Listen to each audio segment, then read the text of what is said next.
आपको ख्याल होगा कि जब अभी एयरपोर्ट का उद्घाटन था तो प्रधानमंत्री जी ने वहां सभा की थी, भाषण दिया था कि पहले रामलला की टेंट में रहते थे, अब उन्हें पक्का मकान मिल गया है और पक्का मकान उसी तरीके से मिला है जिस तरीके से उन्होंने 4 करोड़ लोगों को प्रधानमंत्री आवास योजना में पक्का मकान दिया। आपको लगता है कि देश के जो सर्वशक्तिमान ईश्वर माने जाते हैं रामचंद्र जी, उनको पीएम आवास की योजना के तहत एक भव्य आवास दिया जा रहा है? यह कहने के पीछे लोगों में क्या संदेश देना चाहते हैं प्रधानमंत्री या भारतीय जनता पार्टी?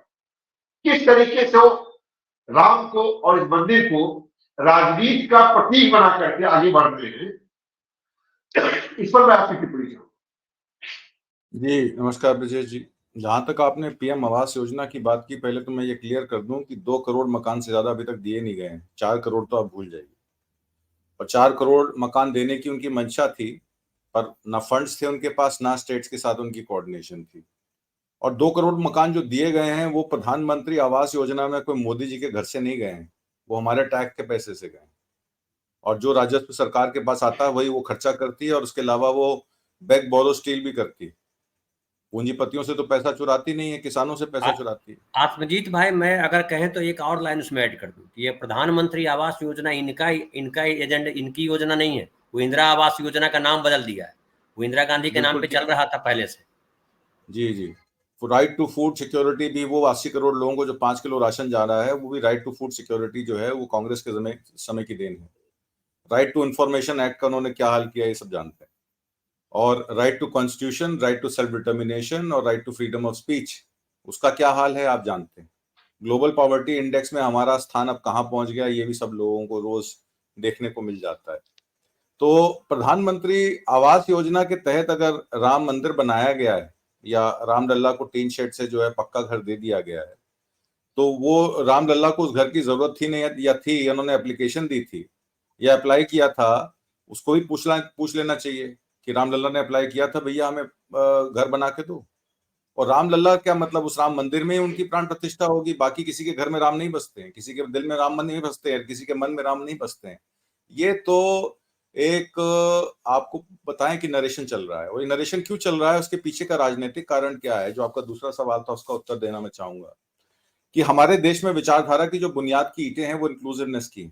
इंक्लूसिवनेस मतलब सबको सर्वधर्म संभाव और सबको साथ लेके चलना। हम लोगों की जो कॉन्स्टिट्यूशन है उसमें सेक्युलर डेमोक्रेसी भी एक वर्ड है, socialist secular welfare democracy. Welfare के नाम पे आपने फ्री वैक्सीनेशन दे दी, जिसमें आपने देखा वैक्सीन जिसने बनाई सीरम इंस्टीट्यूट ने, वो 1449 करोड़ रुपए का उसने लंदन में मकान खरीद लिया। कोवैक्सीन जो भारत बायोटेक बनाती है, उसमें कहा जाता है कि देश के गृह मंत्री का हिस्सेदारी है। और जिस तरीके से 80 करोड़ लोगों को फ्री राशन दिया जा रहा है, उसमें किसानों के पेट पे लात मारी गई। एमएसपी को लेके कानून बनाने की बात की गई। आप कहते हैं कि चावल भेजा जा रहा है लोगों के घर, तो चावल उगाता कौन है? किसान उगाता है, कोई और उगाता है? और जिस तरीके से क्रॉप डाइवर्सिफिकेशन की इन्होंने बात की और उसके बाद लोगों के साथ धोखा किया, किसानों के साथ धोखा किया। मनरेगा के मजदूरों को आपने आधार लिंक कर दिया ताकि 11 करोड़ मजदूरों को उनका समय पर पेमेंट ना मिल पाए, और आपने बजट जो है 90,000 करोड़ से 60,000 करोड़ कर दिया, और उसको आप बोलते हैं अब अगले साल 2024 के इलेक्शन के बाद हम उसको 90,000 करोड़ कर देंगे। तो ये लोगों की आंखों में धूल झोंकना नहीं तो क्या है? जिस तरीके की आर्थिक और सामाजिक और राजनीतिक उठक पटक इस सरकार ने की है, किसी भी सरकारों की प्रीडेसेसर्स ने नहीं की। और आपको एक और बात बता दूं, जो इनके सोमनाथ से रथ लेके चले थे अयोध्या का, आडवाणी साहब, उनकी आंखें भरी हुई हैं, उनकी आंखों में आंसू है, उनका क्या हाल हुआ? जो हाल उनका हुआ कल मोदी जी का नहीं होगा। जिस तरीके से एल के आडवाणी को आइसोलेट किया गया, अशोक सिंघल को आइसोलेट किया गया, विनय कटियार को आइसोलेट किया गया, गोविंद आचार्य को आइसोलेट किया गया, उमा भारती को आइसोलेट किया गया, मुरली मनोहर जोशी को आइसोलेट किया गया, उन्हीं की पार्टी ने। आज मोदी जी का नाम इसलिए चल रहा है कि उनके पीछे अदानी अंबानी खड़े हैं, और कल को अदानी अंबानी का हाथ हट गया, वो तो बिजनेसमैन है। गुजरात समिट में वो 2,86,000 करोड़ रुपए का कहते हैं कि हम इन्वेस्टमेंट करेंगे। मारुति कहती है कि हम 40 लाख गाड़ियों की प्रोडक्शन बढ़ा देंगे और वो सारा प्रोडक्शन गुजरात से करेंगे। टाटा कहता है कि हम अपने प्रोजेक्ट जितने हैं वो गुजरात के उसमें लगाएंगे, क्योंकि गुजरात की सरकार उनको फ्री में जमीन देती है। तो ये भी प्राण प्रतिष्ठान है, वहां पे भी प्राण प्रतिष्ठा होनी चाहिए। जो फ्री में जमीनें कॉर्पोरेट्स को दी जा रही हैं और किस बिना पे दिए जा रही हैं, क्या वो जमीन सरकार की हैं या वो जमीन मोदी जी की हैं? मोदी जी के कहने पे गुजरात मॉडल को जिस तरीके से बिछाया गया, लैंड एक्विजिशन एक्ट के थ्रू इस देश के संसाधनों पे कब्जा करने की कोशिश की, और जब उसमें वो कामयाब नहीं हुए तो किसानों पे 3 कृषि के बिल लाके उनकी जिस तरीके से किया गया, और उसके बाद किसानों ने दिखा दिया देश के लोगों को कि अगर अपनी अस्मिता की लड़ाई लड़नी है तो सड़क पर उतरना पड़ेगा।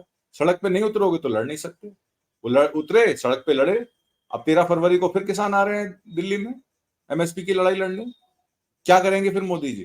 तो बात यह आ जाती है कि 2014 से पहले या उसके बाद देश में बैठी सत्ता का स्वभाव जो इंक्लूसिव नहीं है, ये जो जिस तरीके की राजनीति कर रहे हैं उसमें ये कहते हैं कि 80-20 है भाई, 80% लोगों की हम राजनीति करेंगे, 20% लोग जो माइनॉरिटीज हैं, और माइनॉरिटीज में खाली मुस्लिम नहीं आते हैं, उसमें सिख भी आते हैं, क्रिश्चियन भी आते हैं, जैन भी आते हैं, बुद्धिस्ट भी आते हैं।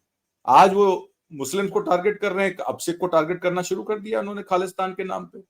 कभी अपने लोगों को कहते हैं कि भाई सुपारी दो, लोगों को मारो अमेरिका में और कनाडा में। तो ये सुपारियां कौन दे रहा है? और I5 नेशंस ने तो बड़ा क्लियरली कहा है कि देश की इंटेलिजेंस एजेंसीज किसी के इशारे पर इस तरीके की किलिंग्स ऑर्डर कर रही हैं। कनाडा में हरजीत सिंह निज्जर को मारा गया। मैं कहता हूं कोई भी हो, किसी को असंवैधानिक तरीके से बगैर न्याय के मार देना क्या ठीक है? मैं कहता हूं गुरपतवंत सिंह पन्नू जो है देश का दुश्मन है, पर क्या आप उसका किलिंग ऑर्डर दे देंगे? वो तो अगर यूएस के CIA अफसर को जो मोल था उसको नहीं ये कॉन्ट्रैक्ट दिया होता तो कभी पता ही नहीं लगता कि देश की कौन सी एजेंसी है जो उनको उसको मारने की वो दे रही है। और यूएस के पास पुख्ता सबूत हैं, कनाडा के पास भी पुख्ता सबूत थे। इन्होंने क्या किया? कनाडा की एम्बेसी के लोगों को सिक्योरिटी देना बंद कर दिया, एम्बेसी का कामकाज बंद हो गया। तो इस तरीके की हरकतें करते हैं। मालदीव में आपने देखा क्या हुआ? देश की जितने भी आसपास के, आपने कोई वीडियो भी देखा होगा जो एक शिक्षक का वीडियो है और काफी वायरल हो रहा है।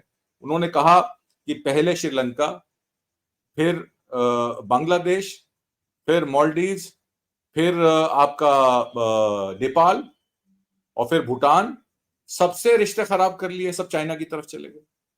अब मालदीव ने भी अपने 5 बड़े कॉन्ट्रैक्ट जो है चाइना को दिए हैं। भूटान चाइना की तरफ चला गया। नेपाल में जब क्राइसिस आया तो आपने उनकी मदद नहीं की तो नेपाल को भी बोस्टन वहां जाना पड़ा। पाकिस्तान आज चाइना का एलाई है। तो आपके आसपास का कंट्री बचा कौन है? आप सार्क नेशन के या साउथ ईस्ट एशियन रीजन के आप लीडर हुआ करते थे और आपकी तूती बोलती थी, आपके कहने पे सब काम हुआ करते थे। आज वो विश्व गुरु जो हैं वो सिर्फ एक धर्म गुरु बन के रह गए हैं, और जो 4 शंकराचार्य हैं या आदि शंकराचार्य हैं उनको चैलेंज कर रहे हैं कि मैं ही सबसे बड़ा गुरु हूं। तो ये जो वो उपाधि ले लेते हैं कि मैं ही सब कुछ हूं और दूसरा कोई नहीं है।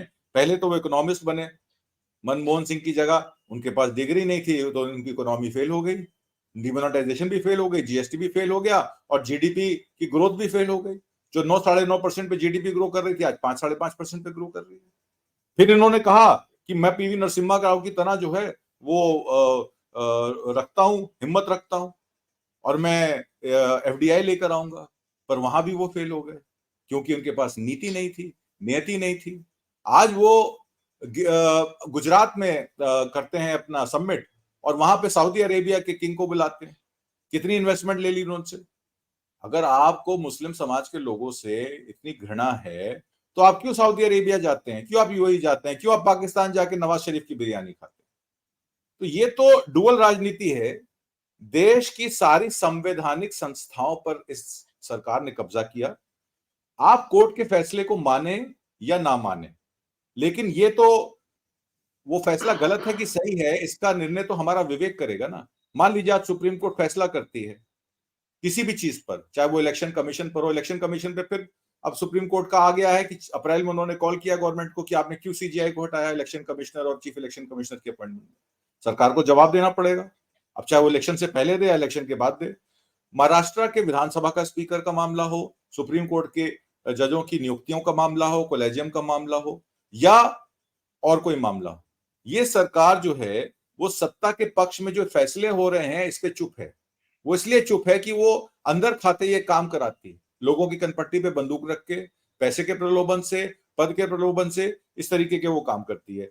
पर ये जो फैसले लिए जा रहे हैं ये ठीक है कि गलत है, ये जनता डिसाइड करेगी, ये पब्लिक डिसाइड करेगी, ये पब्लिक की कोर्ट में जाएगा। संसद में जो फैसले होते हैं या सुप्रीम कोर्ट के जो फैसले होते हैं उसका जो असली निर्णायक है वो देश की पब्लिक है और कोई नहीं है। ये बात आपको मैं कह दूं।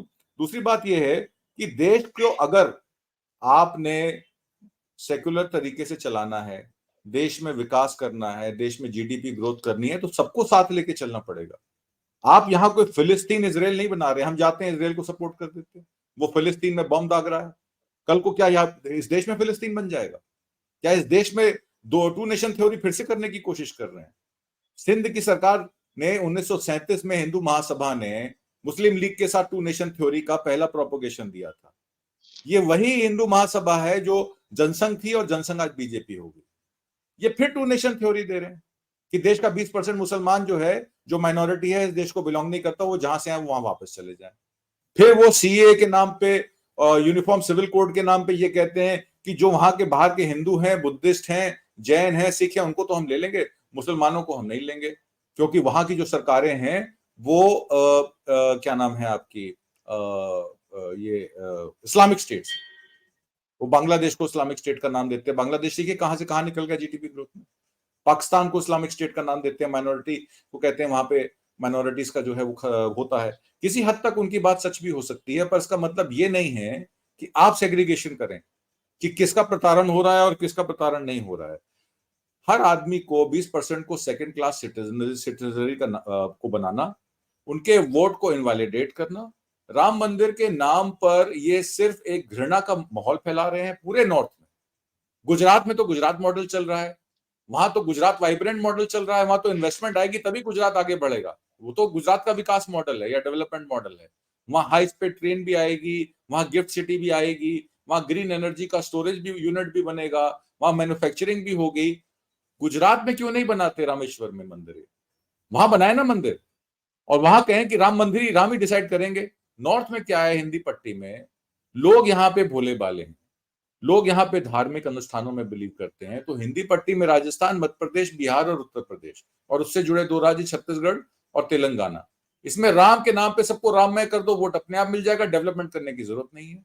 और अगर आप इन 5 या 6 स्टेटों के आंकड़े देख लें, जीडीपी में, पर कैपिटा इनकम में, मैन्युफैक्चरिंग में, सर्विस सेक्टर में, सब जगह ये आपको 6 की 6 स्टेट्स पीछे मिलेंगी। सिर्फ एग्रीकल्चरल ग्रोथ ऐसी है जिसमें 6 की 6 स्टेट जो हैं 70% लेबर एम्प्लॉय करती हैं, और एग्रीकल्चर में इस सरकार का फोकस नहीं है। तो राम जहां बसते हैं वहां तो ये देखते नहीं है, और जहां राम नहीं बसते वहां पे ये अपना दूसरा काम करते हैं। तो राम के नाम पे बगल में छुरी और मुंह में राम वाली जो कहावत है, इन पे सच बैठती है। और दूसरी बात, मैं लास्ट में एक बात और कहूंगा कि कांग्रेस को ये कहने वाले लोग कि भाई आपको राम अनुष्ठान में, प्राण प्रतिष्ठान में जाना चाहिए था, अगर आप उस तारीख को नहीं जा रहे थे क्योंकि उसका राजनीतिकरण हो गया, आप ये कहते कि हम फ्यूचर डेट में जाएंगे या पहले हो आए 2 दिन या 2 दिन बाद चले जाएं। मैं उन पत्रकारों से, उन सोशल मीडिया से और उन गोदी मीडिया से ये पूछना चाहता हूं कि अगर कांग्रेस ने अपना स्टैंड लिया है, चाहे वो सामाजिक न्याय का हो, चाहे वो आर्थिक न्याय का हो, उसको उस स्टैंड पे वो खड़ी है, और अगर आप का जो हिंदू है अंदर का, वो आपको कह रहा है कि नहीं वहां चले जाओ, नहीं तो आपका ब्राह्मण वोट चला जाएगा, आपका ठाकुर वोट चला जाएगा, आपका राजपूत वोट चला जाएगा, तो ये भी टीम बी है बीजेपी की। अरविंद केजरीवाल को तो हालांकि इन्विटेशन गया नहीं, पर मेरा ऐसा मानना है कि अरविंद केजरीवाल को अगर इन्विटेशन जाएगा तो जरूर जाएंगे, क्योंकि उनको उस वोट बैंक की चिंता है। पर कम से कम कांग्रेस ने स्टैंड तो लिया कि भाई हम देश के सामाजिक न्याय की तरफ हैं, हम देश के सेकुलर स्ट्रक्चर में बिलीव करते हैं, हम देश की कॉन्स्टिट्यूशन में बिलीव करते हैं, हमारी सोच अंबेडकर, गांधी और नेहरू की है, और अंबेडकर, गांधी, नेहरू अगर जिंदा होते तो इस प्राण प्रतिष्ठा में नहीं जाते। कांग्रेस ने इसलिए फैसला लिया, और यह फैसला बिल्कुल सही है, क्योंकि राजनीतिकरण करना एक राम मंदिर की प्राण प्रतिष्ठा का एक बात है, पर उस राजनीतिकरण को करके उसमें तुष्टीकरण करना अल्पसंख्यकों की, वो नागवारा है। और वही तुष्टीकरण के खिलाफ कांग्रेस या इंडिया अलायंस खड़ी है, और मैं उनकी सराहना करता हूं कि हर तरह से प्रेशर पड़ा, सबने ये कहा उनके खुद की पार्टी के कुछ लोगों का यह मानना है कि अगर नहीं जाएंगे तो वोटों की चोट पड़ेगी। पड़ने दीजिए चोट। मामला राम मंदिर की प्राण प्रतिष्ठा का नहीं है, मामला इस देश की जो आत्मा है उसको बचाने का है। इस देश के 140 करोड़ की आत्मा इस देश के साथ जुड़ी हुई है। अगर इस देश का विकास नहीं होगा, इस देश में बेरोजगारी रहेगी, महंगाई रहेगी, तो किस तरीके से आप प्राण प्रतिष्ठा करके इस देश को विकास की ओर अग्रसर करेंगे? आप चंद लोगों के चंदे से इस सरकार को चला रहे हैं, उन चंद लोगों को फायदा पहुंचा रहे हैं और देश के 140 करोड़ लोगों के साथ धोखा कर रहे हैं। और इस धोखे का पर्दाफाश इंडिया अलायंस और कांग्रेस पार्टी ने किया है और मैं इस बात को मानता हूं कि उन्होंने बिल्कुल सही डिसीजन लिया है।